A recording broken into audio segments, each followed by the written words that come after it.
of the day. I am Lakshman Jajuri, Assistant Professor, Department of Advanced Management Studies, GS College of Commerce, Wardha. In the last lecture of Compensation and Benefits Management, we have discussed about wage fixation, and we have started with methods of wage fixation, or we can also term it as which are the institutes which are responsible for wage fixation in India. We have seen about legislation, we have seen about wage codes. In today's lecture, we will look after the remaining methods for wage fixation or remaining institutes for wage fixation in India. The third method for fixing wages would be pay commissions. If we generally watch news channels in a specific time frame, we usually should have heard the word pay commissions. Likewise, wage codes are responsible or set up for fixing the wage structure of the laborers or workers in different industry, which is outside government. Similarly, for the purpose of deciding the pay structure of the government employees, the pay commissions are being set up, and according to the recommendations of that pay commission, the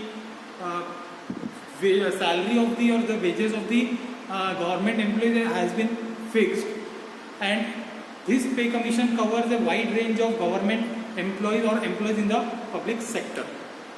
Till date, we have seen that in the last year, financial year, there was the 7th pay commission recommendation taken by the central government, after which they have said that we are not going to set up any pay commission.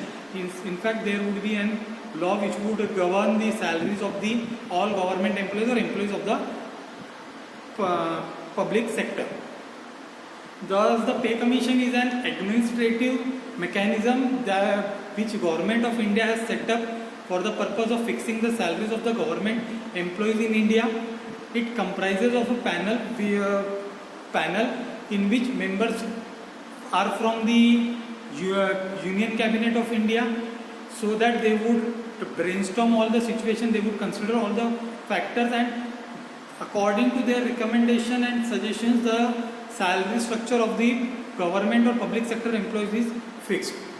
Usually there is always a setup on the central level of the pay commission, but we can even see that some states have their own pay commission also, making it a bilateral system. Various states have set up their own pay commission time to time for the purpose of deciding the salary of the government employees at state level. Recently, as I have discussed earlier, 7th pay commission recommendations are being made applicable to the government employees or employees of public sector. This was the third method by which wages are fixed in India, or this is the third institute by which who are responsible for fixing wages in India. Next, we are going to discuss is about fourth method, that is collective bargaining. Both the words individually we have gone through it. Collective means with a collection of something, it may be people or things, and bargaining means to bargain, to sacrifice something, and against that we would get something.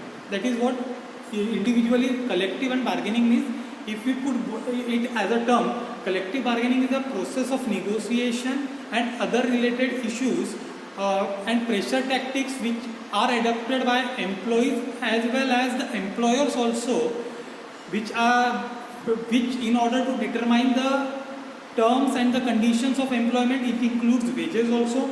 It can include other things like prevailing conditions, time related issue, bonus related issue. All the things can come under the term of collective bargaining. It can be used as a mechanism to pressurize the management from the end of employees, and usually a trade union which is in setup of the setup for the representation of the employee is being used for the purpose of representing workers to the management. The main objective is to reach at an agreement by specifying the rules pertaining to the employment relationship. The collective bargaining, we can see that both the parties, that is management as well as employer as well as employee, both are agreed that we have to sacrifice something and we have to come at a particular point where there would be agreement on the employment terms or employment conditions. usually three major criteria which are used by the management as well as union for setting of wage level can be: number one, measures of equity; number two, measures of need; and third one would be measures of contribution. When we speak of measures of equity, we really see that what are the equitable wages which are going on in the industry, outside the industry. And second thing would be the need, how much is in need of employee as well as employer. And third one would be what is the contribution made from the end of employee as well as employer against both against the services provided by the both the parties. The agreement of collective bargaining brings both the parties, that is management as well as workers, together to determine the conditions of employment, and it lays down certain fair rates, or we can say it lays down certain conditions or fix the wages and norms of working conditions. However, we can say that commonly used criteria in collective bargaining are comparable wages, cost of living in the prevailing area, then the ability to pay by the industry, then productivity and purchasing power. The last method for the wage fixation in India is adjudication. In adjudication, we can say that adjudication involves intervention in the dispute by the third party appointed by the government for the purpose of deciding the nature of final settlement. Sometimes it happens that as we have discussed in the introduction of wage fixation, there is a situation where there is a fix, no one is going to have the sacrifice for the purpose of settlement. Neither the employer nor the employer at that particular point of time, for the purpose of industrial peace. Usually government employ a third party, which is normally a retired judge or someone from the fraternity of the government who is not in relation with the matter. He has been or she has been assigned with the task to intervene in the dispute so that there would be a proper settlement between both the parties, and it is already said that whatever the decision, whatever would be the outcome of the adjudication would be acceptable to both the parties.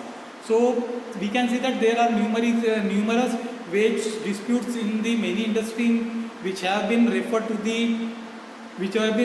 the adjudication to the labor court and tribunals during the past decades. Even the High Court and Supreme Court are being asked for adjudication, and they have settled the dispute successfully.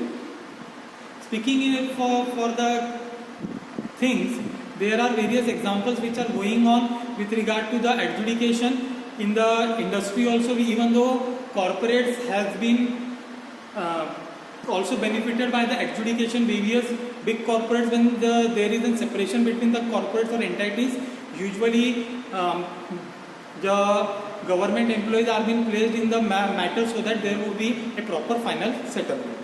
In the next lecture, we will discuss about the wage differentials which occur in the industry. Until then, stay tuned. Thank you.